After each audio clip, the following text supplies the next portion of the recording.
So today we're going to talk about the value of a feminine woman apart from sex. If you're new to this channel, hi, my name is Miss Linda, and over here we talk about femininity, dating, and everything that you need to know to elevate your love experiences. So hit the subscribe button so that you don't miss any of my weekly videos. Now, if you grew up in an African home like I did, um, most likely you grew up in a patriarchal society. Now, if I look at myself, I come from the Luya community, and over there, a wife is usually called Mteshi. What Mteshi means, literally translated, it means a cook. So, if you think about what that technically means as a woman, it means that for you, your value as a wife is for you to literally come and cook. Now, my father was very supportive of me as a daughter, and he's always had my back 100%. And this is something he tells me to this date.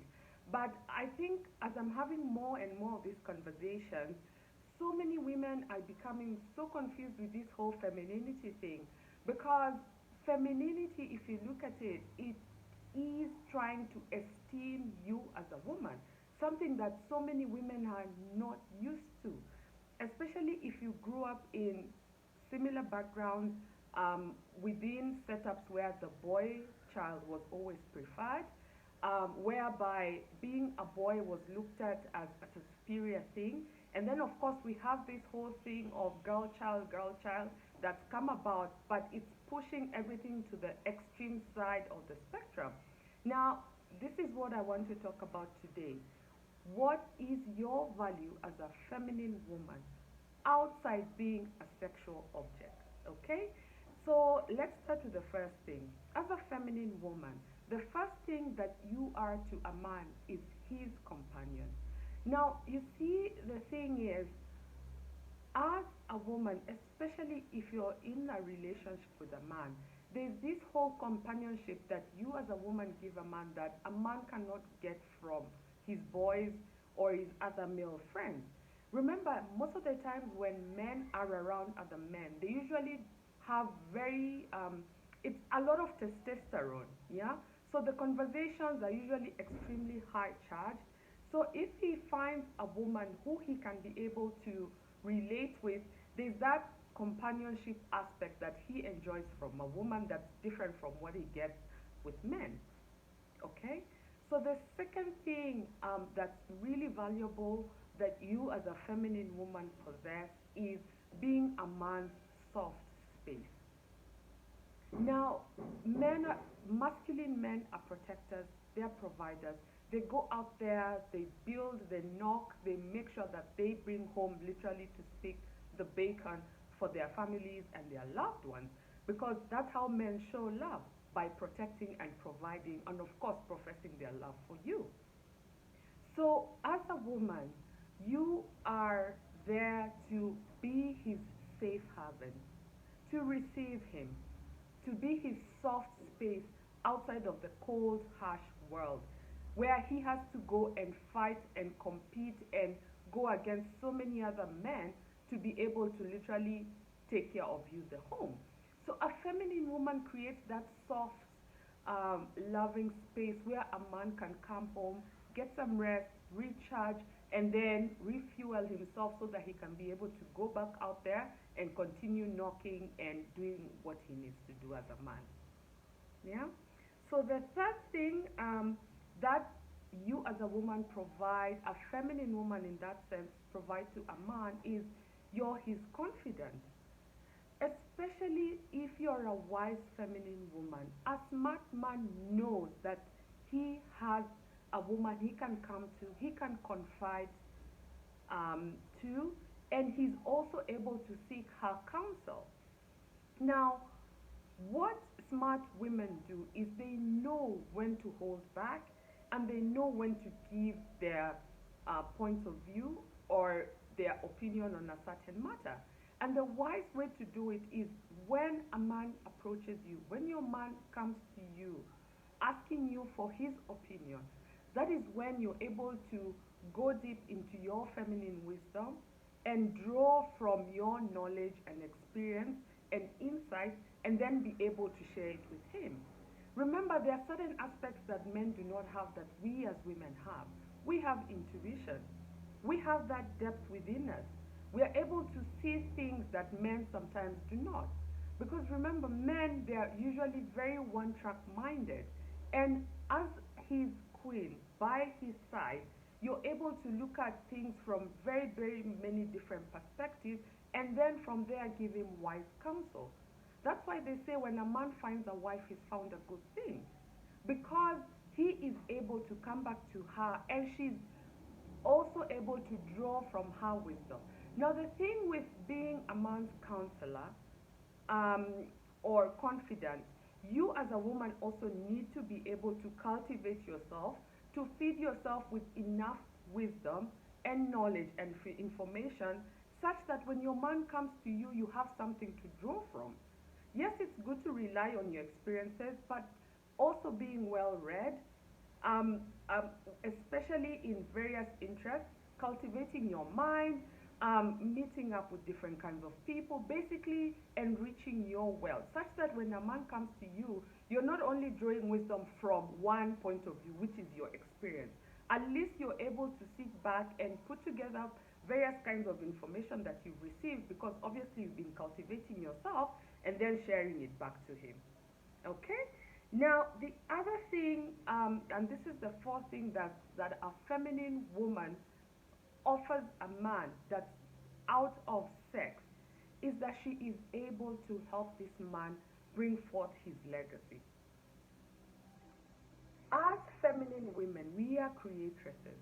What that means is we are able to birth things. A man comes to you within a sacred union, you conceive, you basically birth a child. If a man has a vision, he comes to you, you're able to sit with it with your wise counsel, you're able to give it back to him, something that he now goes and executes against. We are the source of our sacred energy is within our womb area. And that is the area where we birth so many things, ideas, suggestions, dreams, homes. We basically amplify whatever it is that a man is already doing. So if he has a house, you give him a home. If there's an egg and a sperm, you give him a child. If he has a vision and a plan, you help him see many aspects of it for him to be able to go out there and bring it to life. So as a woman, it is a very sacred gift to be able to nurture a man's dreams, bring forth his legacy, and be able to amplify whatever dreams, goals, and vision that he has. And a wise man knows that he has a quality woman when he always comes back to you and seeks your counsel. He always comes back to you and asks for your point of view and for your blessings before he goes forth and does whatever he needs to do. Now, that puts you in a very powerful position because I remember my mother always used to say, the man is the head of the home, but the woman is the neck.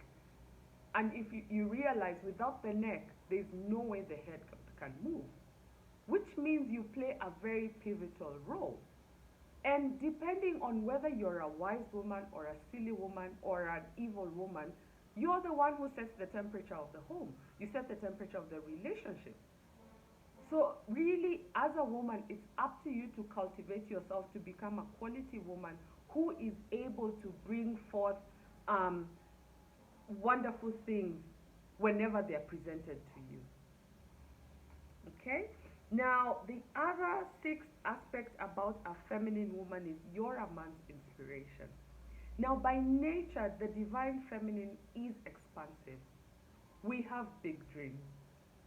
So, I know society always puts so much pressure on women to settle. Settle, settle, settle. To the point whereby you reach a certain age, you feel so much pressure to accept a man, any man that comes along, because the societal programming is that by a certain age you need to have been married. But the truth of the matter is, skyscrapers, homes, all these wonderful creations made man made, they were as a result of trying to make a woman comfortable. There's an old saying, and I said this in my previous videos, that said that if it were not for women, men would still be living in caves. That's how simple men are. They are such simple creatures, and everything that they do, all these homes, all this property, everything they get, at the end of the day, is because they're trying to make a woman comfortable. So if you're not there to inspire him to reach greater and greater heights, and there is an art to doing that, it does not mean you come and constantly nag. Maybe you go out for a party in your friend's home and you've seen they've parked all these like 20 cars, then you want to come home and you want to start nagging your friend, your boyfriend, or your husband. I mean, that's completely not the way to do it. You don't inspire by nagging a man. You inspire him by you holding yourself to a very high set of standards, looking after yourself, cultivating your mind, enhancing your spirituality, living in your purpose, ensuring that you're emotionally and mentally healthy. Sometimes I go back to the Proverbs 31 woman, and there is something about that woman. If you read her, and I know so many people always say, so where's the Proverbs 31 man? Okay? The thing is, there are qualities that this Proverbs 31 woman had, and I am sure she did not settle in whoever her man was. As a woman, it's up to you to hold yourself to higher standards. And you always find any man who is with a toxic woman or a woman who has very low self-esteem, yes, it will be easy for him to get her to be in a relationship because, of course, women, insecure women, their standards are so low, so such that they don't know how to vet, and the kind of men they accept are usually very low quality. Yes, he will be excited that he's going to come and get a woman easily, but ultimately he will not revere her like if he was to have actually gotten a prize kind of a woman. Because a woman who is a prize, there is a way she carries herself. And with that level of integrity and dignity, a man always feels like, oh my God, I need to impress her. Even if he's slacking off in anything, he will want to cultivate himself so that he can at least be able to rise up to the standard that she has set within the relationship. Okay? Now, the seventh and last thing that you need to know, and I've just mentioned, as a woman, you are the prize. You are the trophy. If you have such kind of self-esteem, trust you me, only certain kind of men will have the courage to come and speak with you, to want to be in a relationship with you, because you carry yourself with a certain esteem. And part of my purpose is to esteem women back to their greatness, to instill in them that confidence that society has really tried to knock down amongst women. I believe that as a woman, depending on how you hold yourself, you set the temperature in the room. If you hold yourself as a quality woman, the kind of men who come to you will be a certain quality.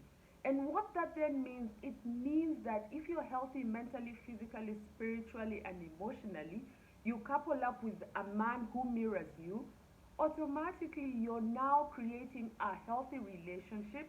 That means the children that you will be bringing up will be in a healthy environment. And we all know the backbone of the society is the family. So ladies, it is time for you to rise up. It's time for you to start esteeming yourself. It's up to you to hold yourself to a higher standard and level up in all facets of your life, such that no man will be able to ask you a question like, what do you bring to the table? He himself will be able to look at you and say, oh my goodness, now this lady moves in a completely different way. And automatically you will not be dealing with all these kinds of men who are toxic and who want to make you, second guess who you are as a woman. Okay? So thank you so much for watching. If you need help with one-on-one coaching, check out the details in the description box. I offer private tutoring, email coaching, and I do have masterclasses. So go ahead and check them out in the description box. Bye for now.